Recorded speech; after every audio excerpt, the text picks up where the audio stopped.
旅に出るならもっと前から前もって言っておいてくれよ。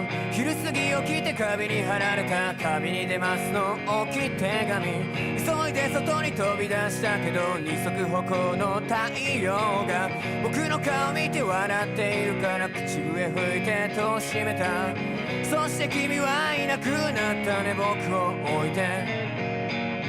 そして君はいなくなったね、猫を置いて。